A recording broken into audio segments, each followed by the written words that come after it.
नमस्कार। आज हम पढ़ेंगे व्याकरण के अंतर्गत संज्ञा। संज्ञा का व्याकरण में बहुत अधिक महत्व होता है।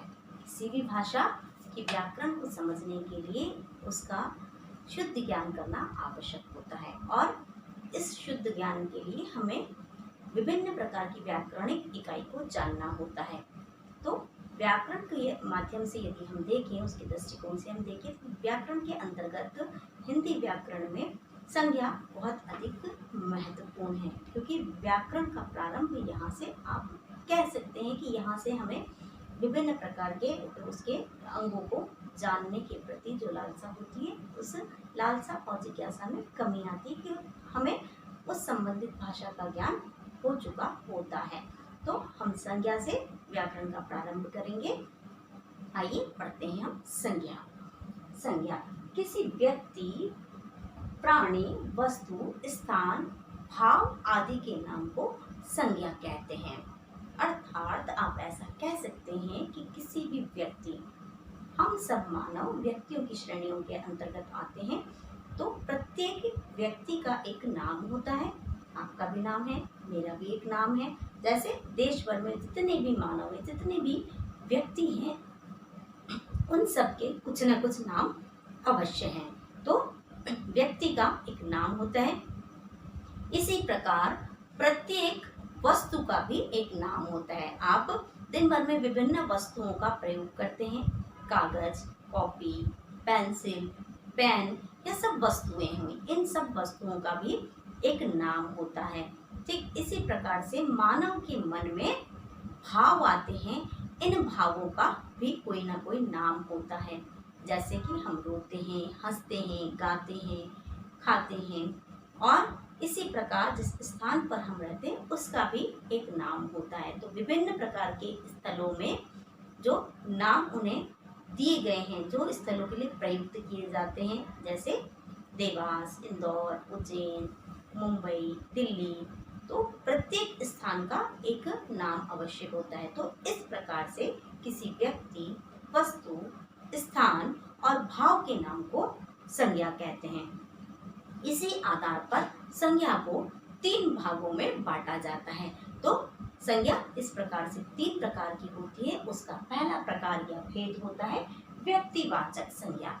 व्यक्तिवाचक संज्ञा के अंतर्गत जिस शब्द से किसी व्यक्ति विशेष, स्थान विशेष और वस्तु विशेष का ज्ञान हो, उसे व्यक्तिवाचक संज्ञा कहते हैं।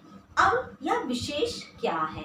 तो जब नाम तो सबके हुए, आपका नाम, मेरा नाम, राम, सीता, गीता, मोहन इत्यादि विभिन्न प्रकार के नाम हुए, लेकिन व्यक्ति विशेष क्या हुआ? जैसे कि गौतम बुद्ध, महात्मा गांधी, यह क्या हुए? व्यक्ति विशेष हुए। इसलिए यह व्यक्तिवाचक संज्ञा के अंतर्गत आता है। ठीक इसी प्रकार से होता है वस्तु विशेष। अब वस्तु के अंतर्गत विशेष प्रकार की वस्तुएं क्या है? हमारे देश भर में बहुत सारे दर्शनीय स्थल हैं, जैसे लाल किला हुआ, ताजमहल हुआ, कुतुब मीनार हुए।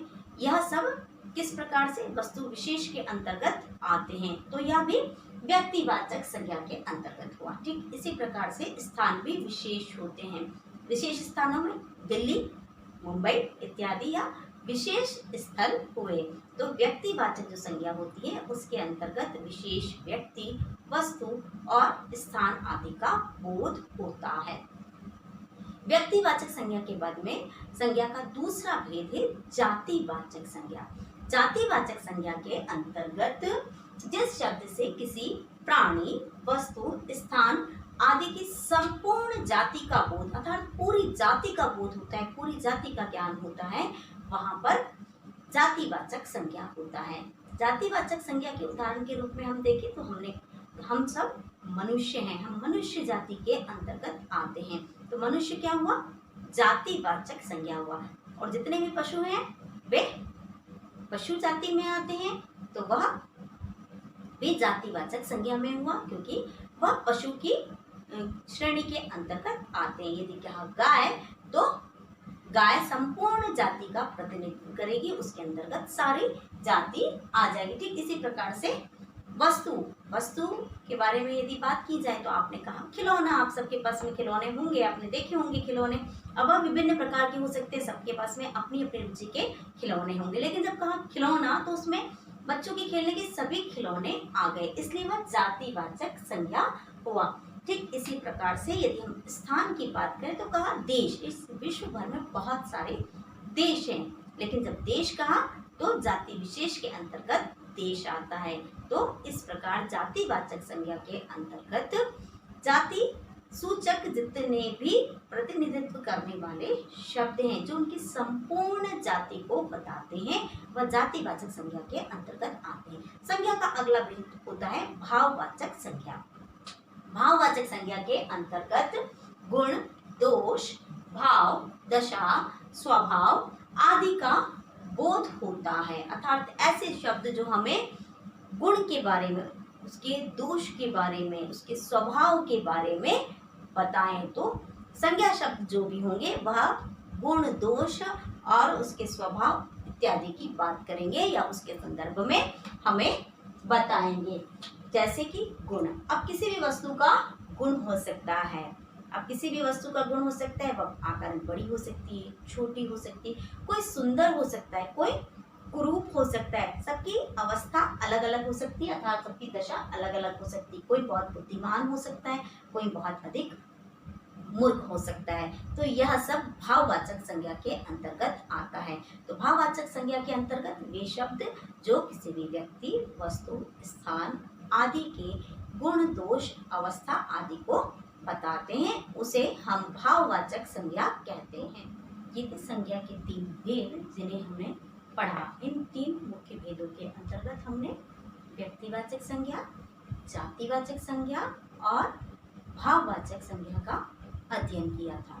लेकिन इन 3 भेदों के अतिरिक्त कुछ विद्वान संज्ञा के 2 और भेद मानते हैं, अर्थात उनके अनुसार संज्ञा के 2 अन्य भेद होते हैं। तो यह जो विद्वान है यह अन्य भेद कौन से बताते हैं उनका अब हम अध्ययन करेंगे। संज्ञा के अन्य 2 भेदों में पहला भेद आता है द्रव्यवाचक संज्ञा और दूसरा आता है समुदायवाचक संज्ञा।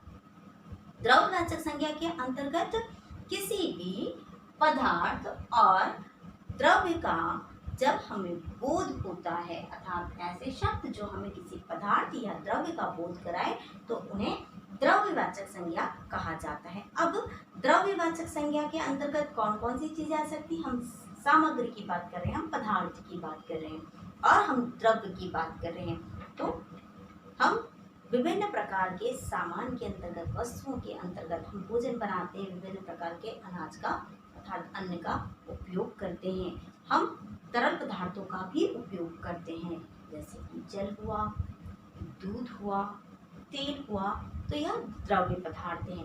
इन्हीं द्रव्य पदार्थों को द्रव्यवाचक संज्ञा के अंतर्गत रखा जाता है। तो तेल, घी, दूध, सोना, चांदी और अन्य विभिन्न प्रकार की जो सामग्री है या पदार्थ है वे सब द्रव्यवाचक संज्ञा के अंतर्गत आती है।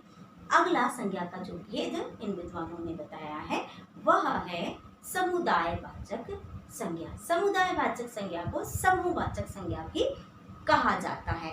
इसके नाम से ही स्पष्ट हो रहा है कि जो शब्द किसी समुदाय या समूह का बोध कराए तो उन्हें समुदायवाचक संज्ञा कहा जाता है, जैसे कि सेना, पुलिस, कक्षा।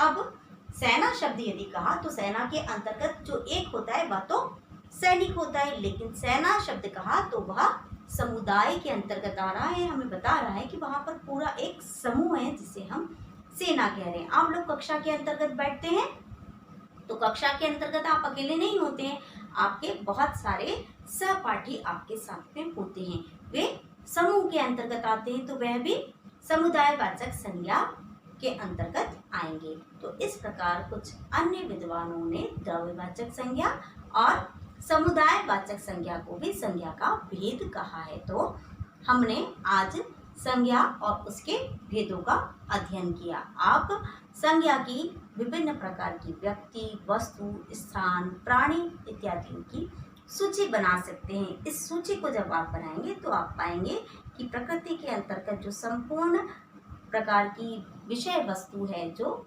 व्यक्तियों के नाम हैं, जो समूह हैं, जो समुदाय है, जो सब नाम है, जो सब स्थल है, वे सब संज्ञा के अंतर्गत आता है। एक प्रकार से आप कह सकते हैं कि यह पूरी संपूर्ण जो पृथ्वी है, यह संज्ञा के अंतर्गत लुप्त है।